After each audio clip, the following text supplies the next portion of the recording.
Então, pessoal, se uma oclusão normal é uma oclusão onde há equilíbrio, né, entre 28 dentes em repouso ou em estado de trabalho, o que significa então uma má oclusão? Uma má oclusão é um desvio, né, da oclusão normal dos dentes. Fundamentalmente, más posições dentárias podem ser sintomas de erro de crescimento ósseo e estruturas faciais. Então, nós vamos ver mais à frente, no módulo de diagnóstico morfológico facial, que as más oclusões apresentadas nos elementos dentários, elas podem ser, né, um reflexo de más oclusões, de alterações nas bases ósseas da maxila e da mandíbula.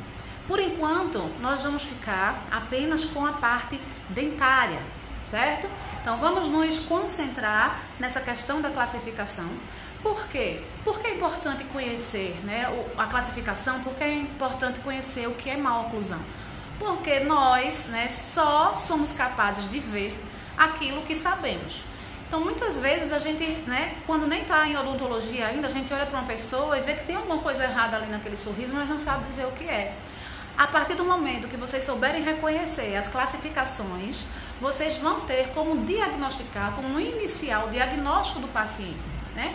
E com o diagnóstico, que é a base para o tratamento ortodôntico, nós vamos poder traçar as metas terapêuticas, certo? Então, fiquem bem atentos, né? Que agora a gente vai entrar na classificação de Engel. Possivelmente, vocês já ouviram falar disso na faculdade, né? Classificação das más oclusões. Esse é o Edward Engel, que fez, né, a classificação das más oclusões em 1899. Ele classificou. Essa classificação das más oclusões, apesar de ser antiga, né, ela vem sendo utilizada até hoje pelos colegas, né, por todos nós ortodontistas. E ele classificou, né, essa má oclusão em relação à posição dos primeiros molares superiores no arco dentário.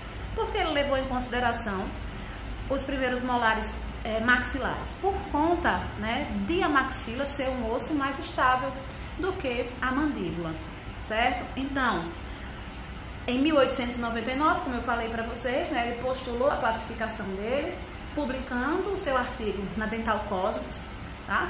E aí a gente tem, né, o que seria uma classe 1, o que seria uma classe 2 e uma classe 3.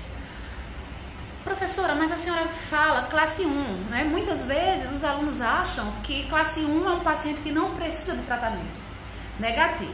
O paciente que não precisa de tratamento é o paciente que está em normoclusão.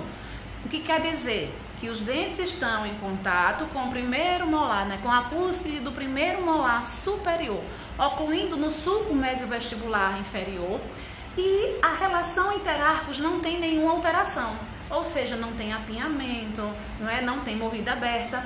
A partir do momento, né, que nós temos uma alteração na região anterior ou até mesmo na região posterior, né, com algum cruzamento de mordida, nós temos um paciente que está em má oclusão de classe 1. Então, o paciente que não necessita de tratamento é um paciente que está em normoclusão.